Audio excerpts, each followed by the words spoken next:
¿Cómo están?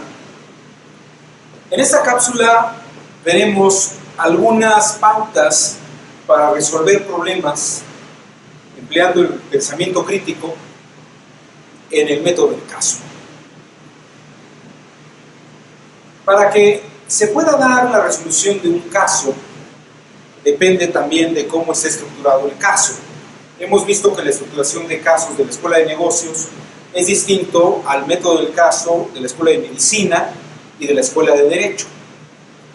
Les voy a poner un ejemplo genérico que se pone a los estudiantes el método del caso para plantear un problema. El primer aspecto es narrar una situación.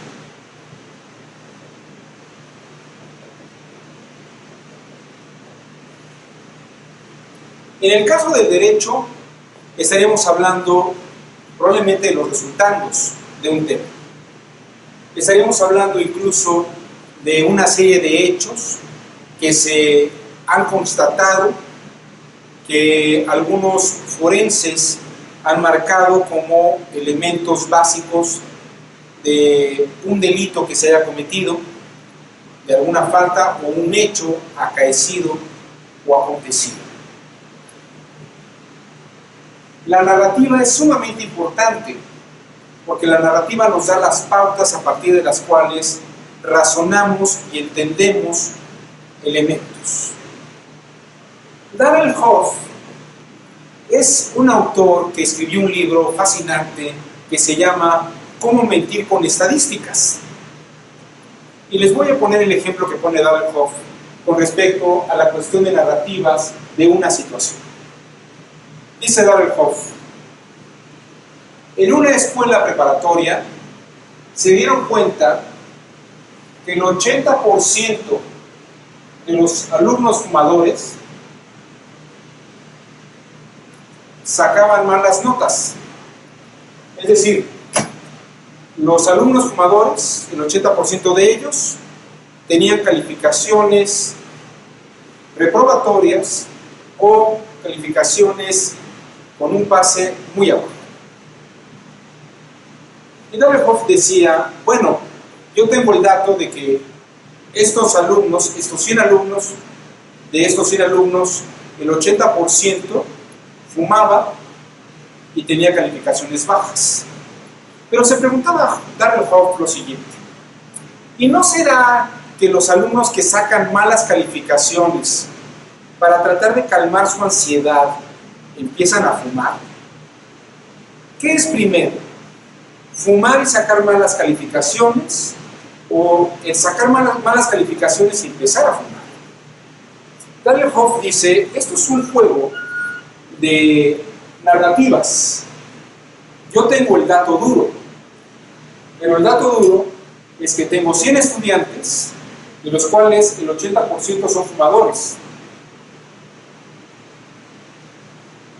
Y este número de estudiantes saca malas calificaciones. Pero el pensamiento crítico aquí tendría que operar y hacernos ver que tal vez lo que es causa no es causa, sino es un efecto. Y lo que es un efecto, en realidad no es un efecto, sino que es una causa. ¿Qué va antes, el efecto o la causa? Es un tema de narrativa sobre cómo estoy presentando una situación.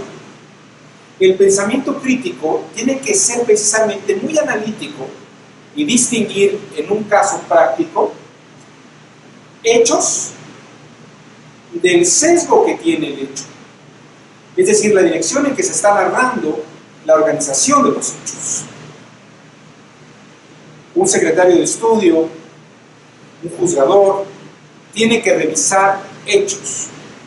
En una sala de juicios hay que revisar lo que son hechos y distinguirlo de lo que puede ser una opinión o distinguirlo de una percepción desde una situación crítica. La víctima siempre tendrá una perspectiva crítica que mostrará un daño que ha recibido. Y aquí los juzgadores tienen que ver qué es un hecho y tal vez el impacto de lo que se está generando con ese hecho. Pero hay que distinguir el impacto y la consecuencia del hecho como tal de la percepción de otra parte que está percibiendo ese hecho como algo que lo daña. Aquí es muy importante el cambio del sistema jurídico en el que se está empezando a implementar la libre apreciación de una prueba. Puede haber prueba tasada, pero también hay conductas y comportamientos que no se pueden tasar. Tienen que ver con la percepción de las partes. Y un juzgador, un operador judicial, tiene que ser muy cuidadoso y observador sobre lo que es un hecho y la forma de percepción de las partes sobre un asunto.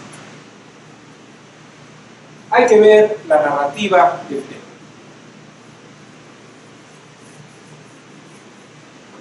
La narrativa del tema nos va a dar un aspecto verosímil.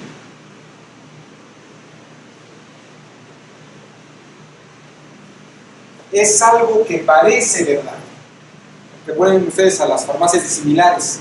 Son productos de patente, pero son similares a los productos de patente. No es un producto de patente. Esto parece que es verdad por la forma en que me lo narran. Pero aquí hay que agregar otro tipo de elementos y otra herramienta que son importantes para el pensamiento crítico. El pensamiento crítico tiene que echar mano de la argumentación, de las teorías argumentativas, sobre las que ustedes estudiarán en otra materia. Tendrán que revisar qué es la retórica, qué es la dialéctica, qué es la tópica. Tendrán que revisar cada una de estas herramientas para, a partir de una narrativa, detectar el sentido que nos puede dar una inferencia. Inferencia es una palabra que significa llevar de un lugar a otro. Sobre una narrativa de algo que me parece real, tendré que ver elementos argumentativos que me avalen y me justifiquen las inferencias que se pueden dar a partir de una narrativa verosímil. En las herramientas argumentativas, sin duda alguna, un aspecto fundamental es la lógica. La lógica lo que me va a dar como herramienta es elementos para formalizar una narrativa. Formalizar la narrativa. Pongo un ejemplo. La formalización lógica se puede dar por condicionales. La condicional utiliza la figura: si hay un antecedente, entonces se va a dar un consecuente.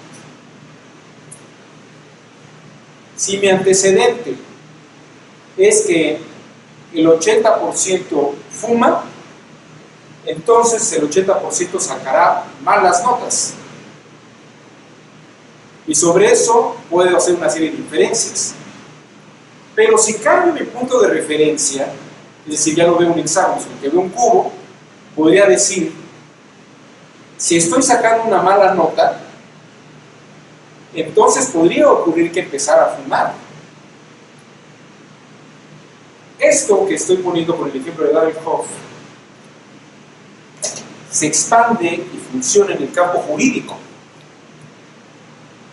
Si la denuncia de un fraude electoral se da con una narrativa, hay que analizar el hecho independientemente de la narrativa y explorar de una manera crítica otras formas narrativas sobre el mismo hecho, con los mismos elementos.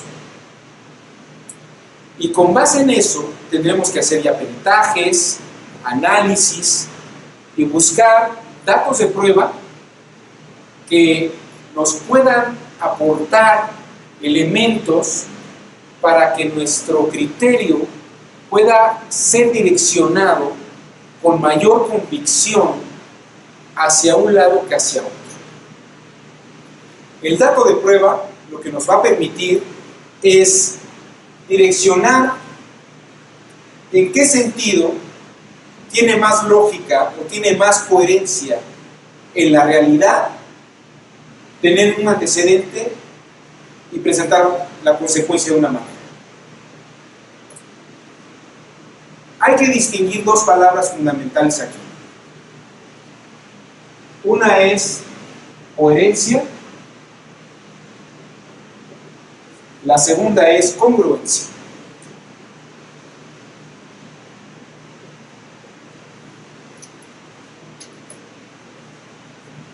En ambas palabras hay una hilación de ideas. Si tenemos un antecedente se puede dar un consecuente. Sin embargo, lo que distingue la coherencia de la congruencia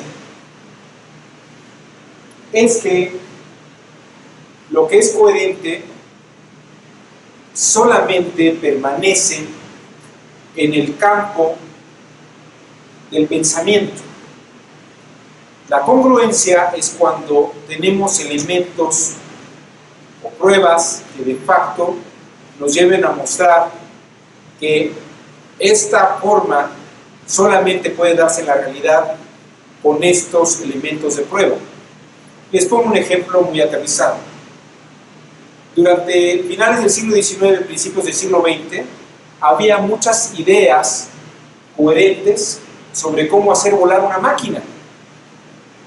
Sin embargo, solamente los hermanos Wright lograron tener una idea congruente, es decir, una idea que en la práctica tuvo éxito.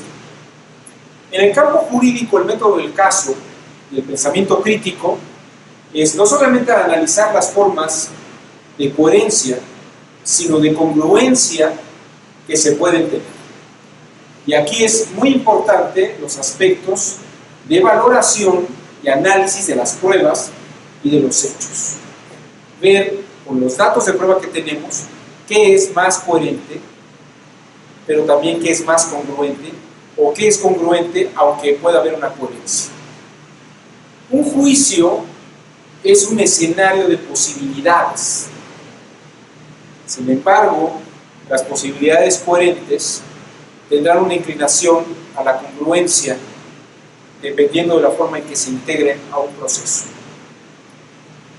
El pensamiento crítico debe de analizar formas coherentes, pero también debe de analizar los datos y los hechos, para ver cómo narrados de una manera o de otra nos pueden dar una solución más congruente. ¿Hay un método o una metodología que nos muestre que algo es más coherente o congruente? Vamos a revisar algunos aspectos de la lógica que podrían darnos algunas pautas. Pero quiero poner un ejemplo de cómo se da un caso en un campo general. Pensemos que somos sobrevivientes de un avionazo en medio del desierto de Sonora. No se conoce nuestra localización y nuestra ubicación, pero tenemos a nuestra disposición una lámpara, un paracaídas, un salvavidas y tenemos algunos alimentos para aguantar una semana. Tenemos agua en una cantidad de 5 litros, 6 litros para aventurarnos. El caso es, ¿qué haría usted para sobrevivir? ¿Se quedaría donde está o decidiría irse a buscar ayuda? No hay una respuesta única. Y el método del caso consistiría precisamente en el debate y en la forma de ver las cosas para ver qué solución es la más favorable. En la práctica, los teóricos del método del caso han señalado que la gente que deja el lugar y busca ayuda, sale de la zona donde se encuentra, tiene más riesgo de morir que si se queda en un lugar para esperar a que lo rescate. Sin embargo, hay casos como el de este equipo chileno que se quedó varado en los Andes, en el que si no hubiera ido uno de ellos a buscar ayuda, el resto del grupo hubiera muerto invariablemente. No hay una respuesta única. Hay casos estadísticos, tenemos mayores casos en un sentido que en otro, pero el hecho de que sea mayor el número casuístico tampoco hace que la respuesta sea la mejor. Y en el campo del derecho, como en el caso del método del caso, valga la redundancia, siempre es importante ver las circunstancias específicas de cada situación y de cada caso. Esto es lo que hace valioso el análisis. Sobre una situación, ver cómo me lo narro yo, cómo se lo narran otros, y a partir de esa narración ver cuáles son los antecedentes y los consecuentes, y tomar una idea formal para inferir cuáles son las formas posibles que tengo para resolver un asunto. Para eso echamos mano de la lógica.